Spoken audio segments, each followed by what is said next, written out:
Salve, programadores, tudo bem com vocês? Então, aqui nós estamos na nossa quarta semana de aula do curso de aprendizado de máquina, Introdução ao Aprendizado de Máquina.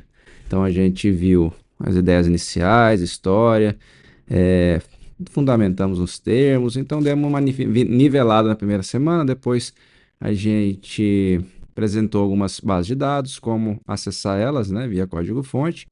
E no semana anterior a gente já deu uma ideia geral, né, de como fazer análise exploratória, que é uma etapa importante para conhecer a base de dados, conhecer as variáveis da base de dados, conhecer como o que se está faltando algum registro e também já para fazer uma limpeza, né, excluindo os registros que faltam algum dado de alguma variável ou ainda completando, seja com média, com moda, com mediana, é uma estratégia que pode ser feita. E agora a gente vai avançar para compreender um pouquinho melhor essa etapa de aprendizado de máquina, ver se a gente trabalha efetivamente com um modelo, com um algoritmo, que é o que a gente vai fazer hoje. Então, deixa eu abrir o slide aqui. Ó. A gente viu na primeira aula, deixa eu colocar meu rosto, a gente viu na primeira aula os problemas que aprendizado de máquina trabalham, né? Então, a gente viu lá, tem os aprendizados supervisionado, não supervisionado por reforço. E dentro do supervisionado, tinha os problemas de classificação e de regressão.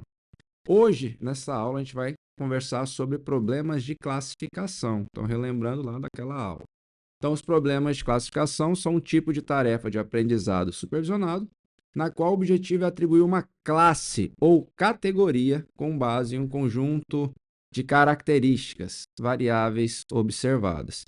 Problemas de classificação são comuns em diversas aplicações, como diagnóstico médico, no caso doença ou não doença.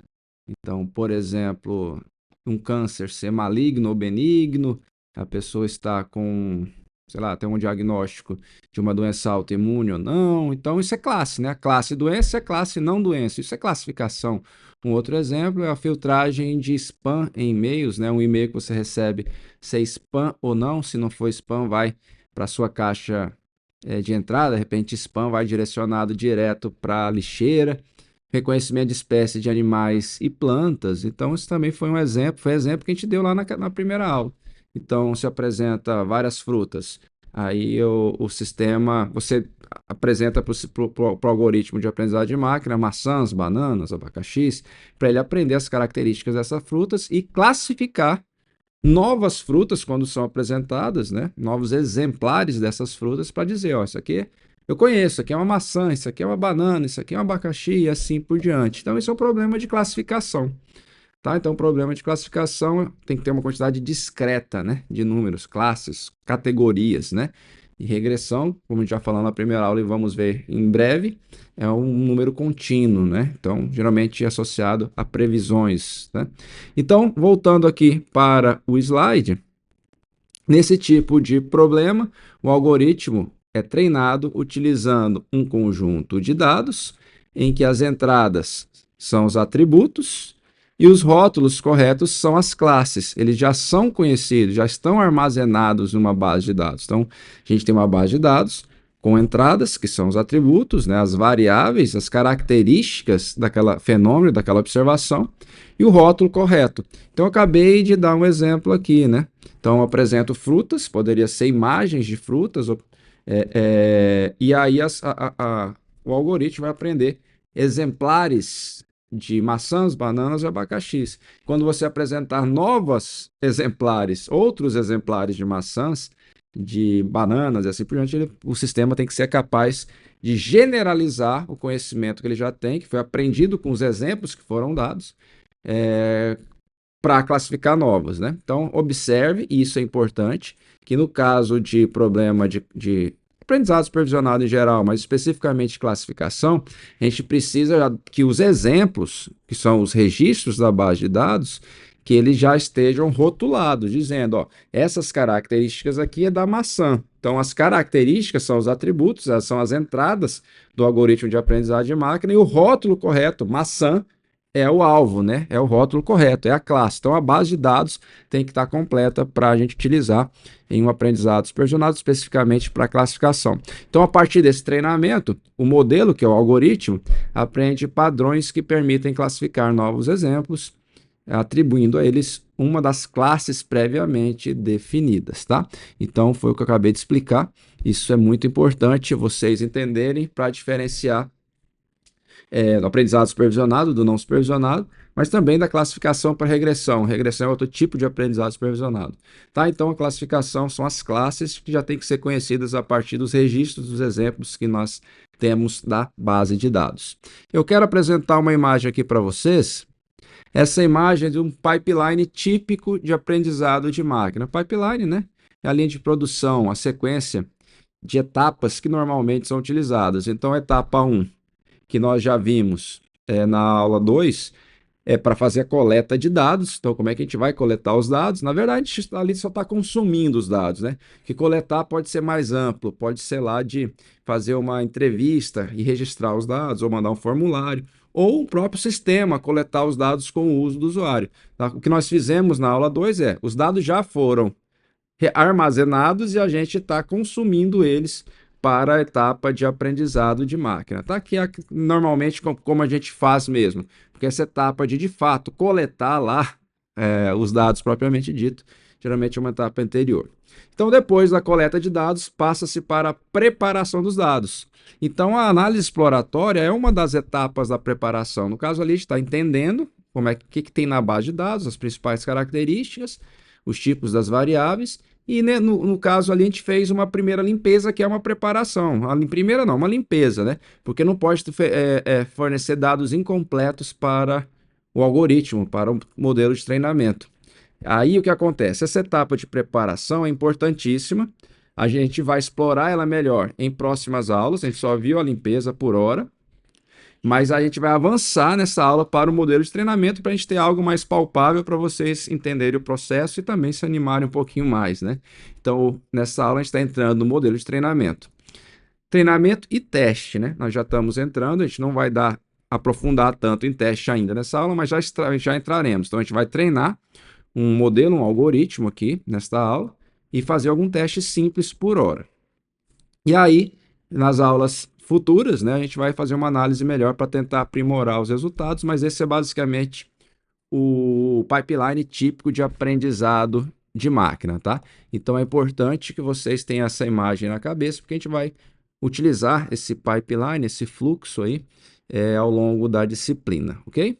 Então, nesse slide agora aqui, ó, nós temos aqui os principais algoritmos para problemas de classificação. Estamos falando de problemas de classificação nessa aula. Lembrando, classificação é um tipo de aprendizado supervisionado. Então, aqui nós temos os principais algoritmos para problemas de classificação em aprendizado de máquina. Então, regressão logística, o KNN, árvore de decisão, Random Forest, ou árvore aleatória, floresta aleatória, desculpa, o SVM, redes neurais, no caso ali, ó, MLP é um tipo de rede neural, um tipo específico, Naive Bayes, Gradient Boosting, XGBoost, entre outros. Por que a rede neural? MLP, especificamente MLP, que é um tipo, tem vários tipos de redes neurais, está em negrito, porque é o que a gente vai usar aqui nessa aula, tá? A gente poderia usar outros algoritmos, mas especificamente eu adotei para a gente usar nessa aula aqui a rede neural MLP, ok? É uma rede bastante conhecida, bastante popular.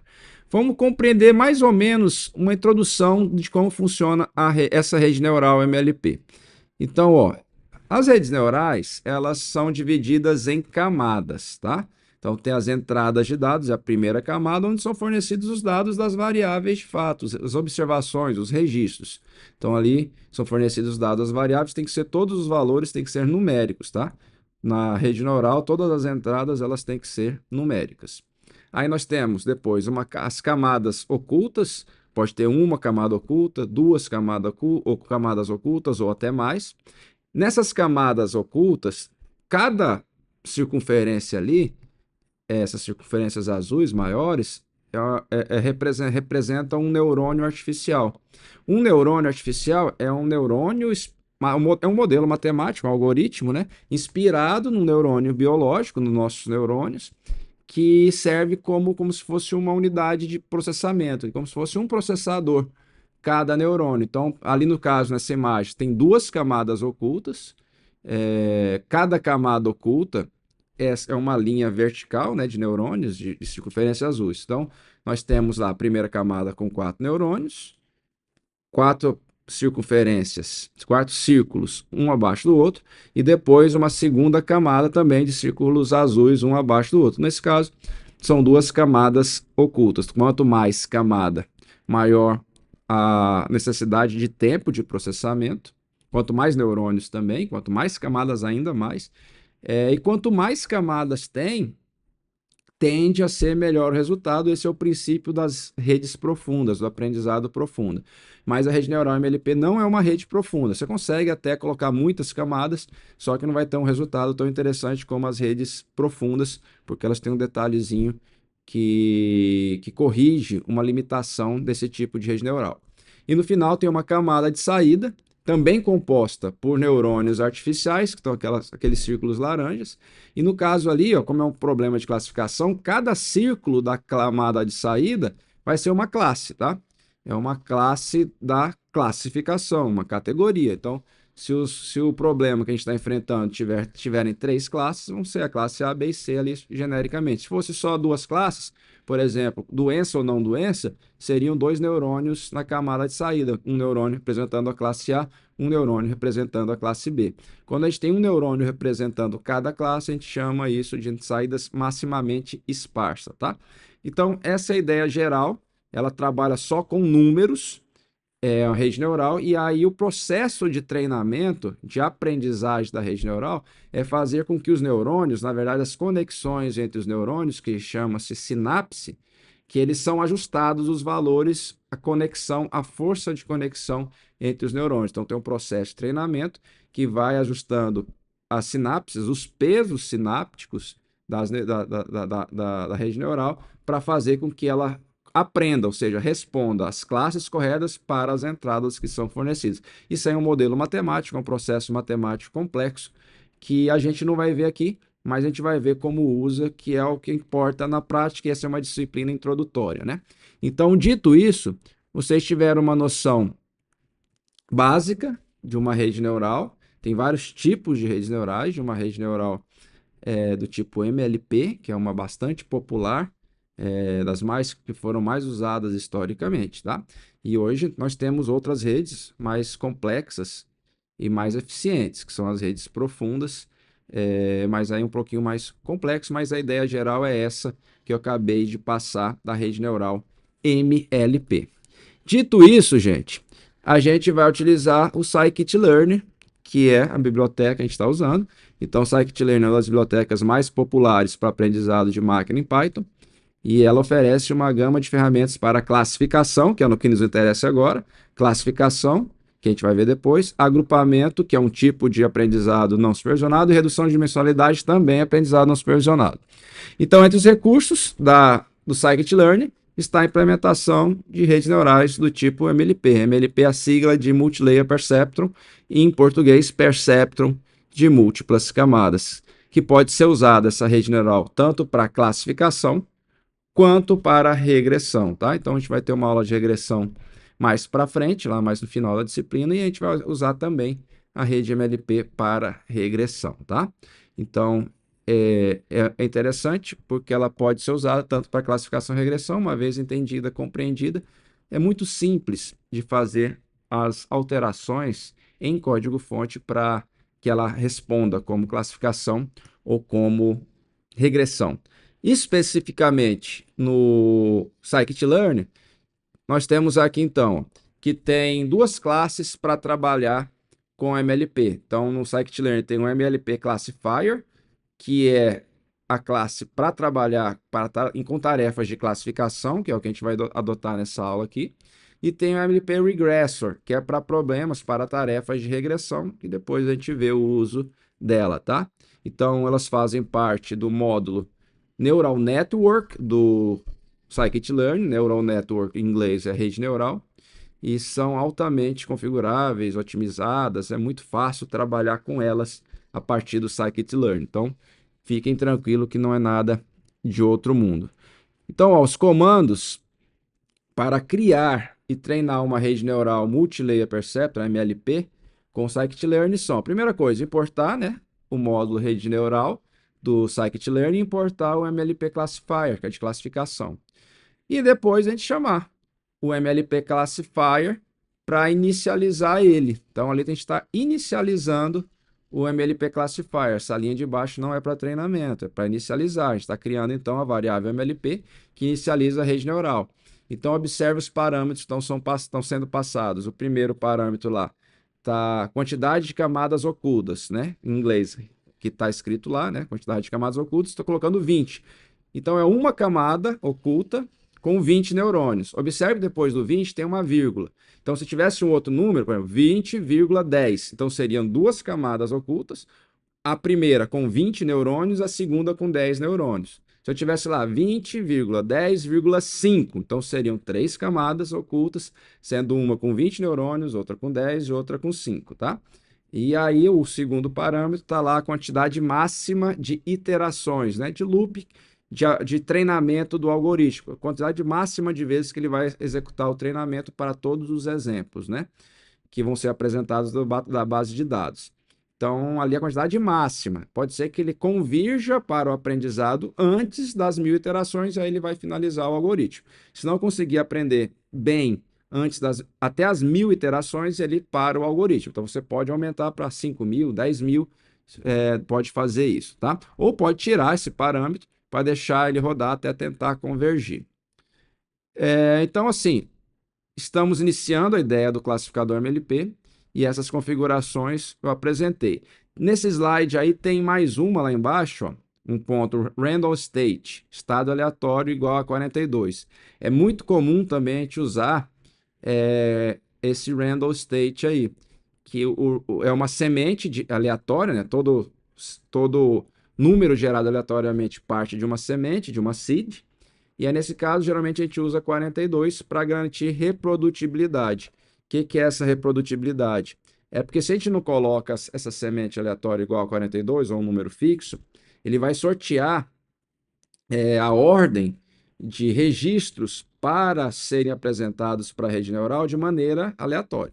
Se você coloca 42, ele vai sempre apresentar os mesmos exemplos na mesma ordem. Então, você consegue comparar execuções diferentes diretamente, porque vocês vão ver que vai mudar o algoritmo, a ideia da rede neural, ela é inicializada aleatoriamente os pesos. Então, toda vez que executa uma rede neural, a tendência é que dê resultados diferentes, porque ela inicializa aleatoriamente.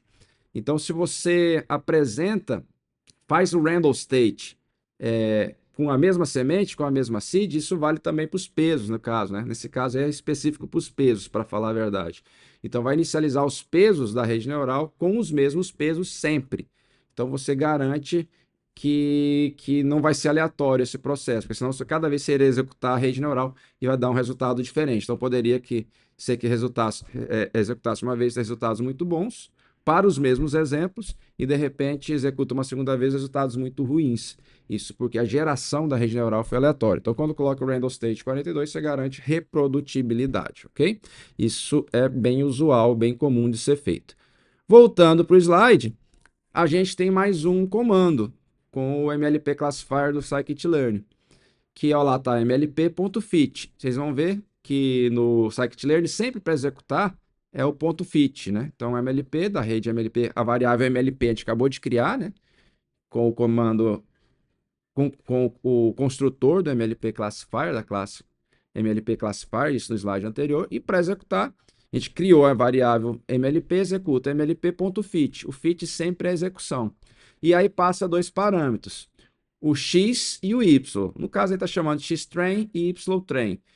Train é de treinamento. Então, os conjuntos, os atributos de treinamento são a variável xtrain, né? X treinamento, entradas, e o ytrain são as classes, né? As classes dos treinamentos. Então, cada registro tem os atributos e a sua classe. Então, lá, maçã, sei lá, vermelha, redonda, pequeno, tamanho médio, brilhante, isso seria os atributos X, e o Y, a saída é a classe, ó, maçã.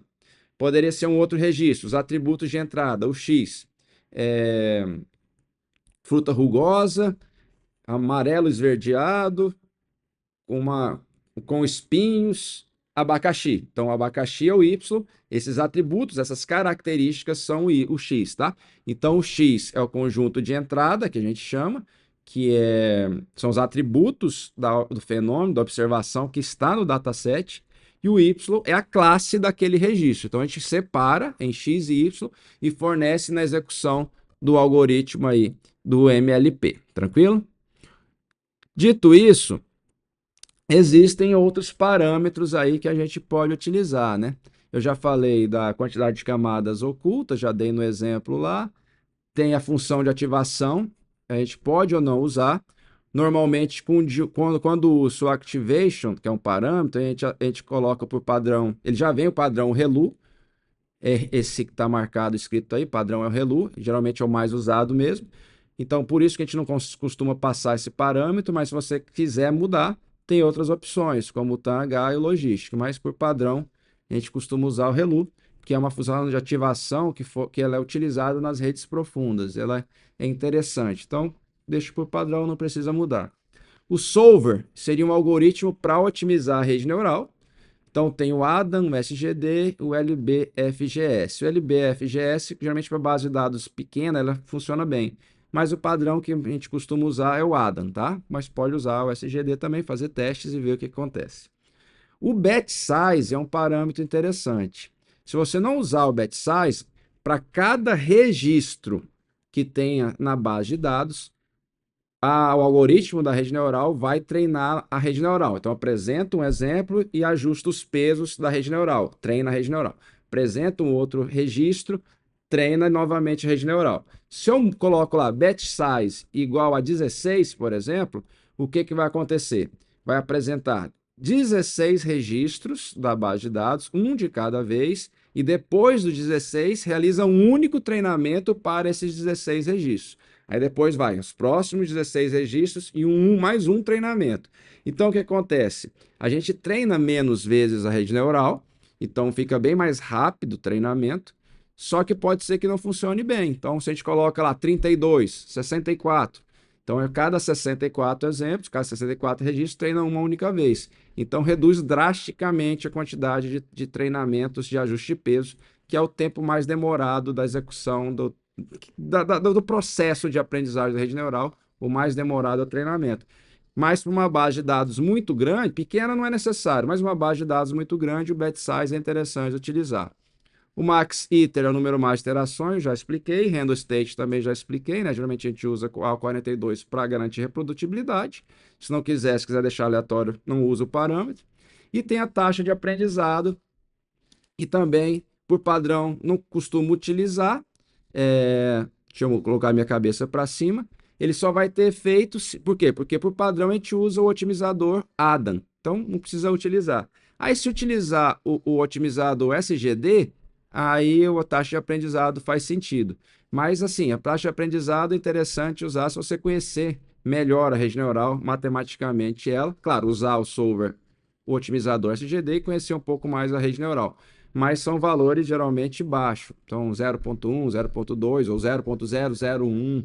Vai depender do grau de granularidade e refinamento que quer de ajuste de peso. Tá? Mas por padrão, se usar o ADAM, que é o mais comum, não precisa usar a taxa de aprendizado. Vamos para o próximo slide. Aqui a gente já tem um exemplo um pouquinho maior, um pouquinho mais completo do que a gente viu em slides anteriores. Então lá a gente viu o MLP Classifier, colocando só a quantidade de camadas e neurônios, que isso tem que colocar, tá? Isso é obrigatório. E o máximo de iterações a gente colocou naquele exemplo em dois slides anteriores. Então, se eu quiser utilizar mais parâmetros, conforme a gente viu do slide passado, a gente pode fazer isso daqui, ó. Então, a quantidade de camadas e neurônios, tem uma camada com 20, uma camada oculta com 20 neurônios. Otimizar a função de ativação ReLU, que é o padrão. O otimizador ADAM, se está usando o ADAM, não precisa usar a taxa de aprendizado. Tamanho do batch size igual a 16, ou seja, cada 16 registros faz um treinamento. E o número máximo de iterações, se não convergir antes, vai executar 1000 interações. Se convergiu o aprendizado, ou seja, se aprender antes com um resultado bom, ele finaliza antes, tá?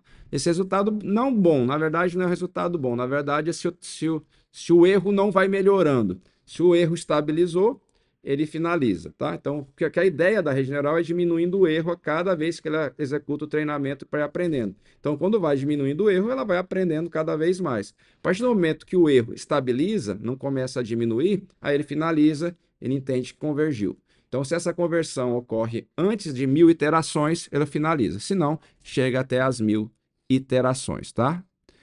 E aqui nós temos, para finalizar, essa aula de classificação com rede neural MLP, um código-fonte completo. Olha aí, observa esse código-fonte.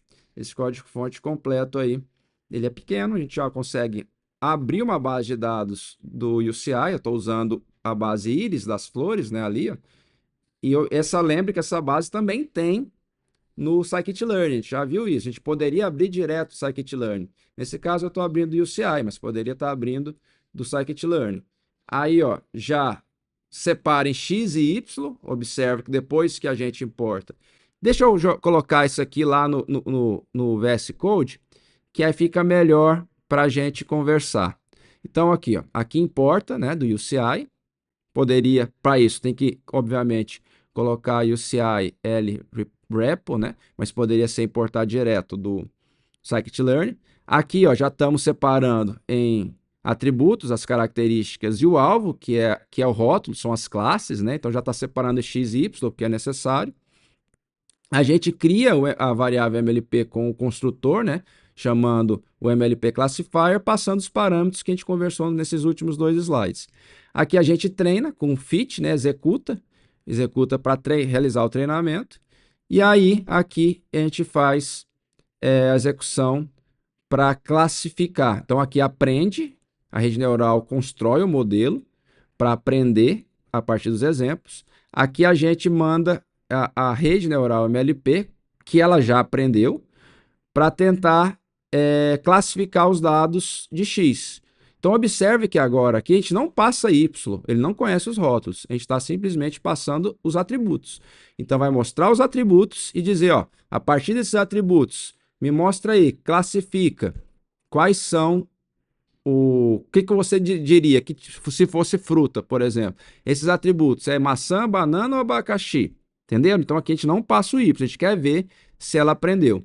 E aí, depois a gente vai ver sobre as métricas de aprendizado, se aprendeu bem ou ruim, com mais detalhes nas próximas aulas. Mas aqui, ó, a gente vai verificar a porcentagem de acerto. A gente chama, seria uma métrica de acerto, a gente está usando aqui a acurácia, ela é muito usada, né? Então seria a porcentagem de acerto, a quantidade de classes que ela acertou sobre o total.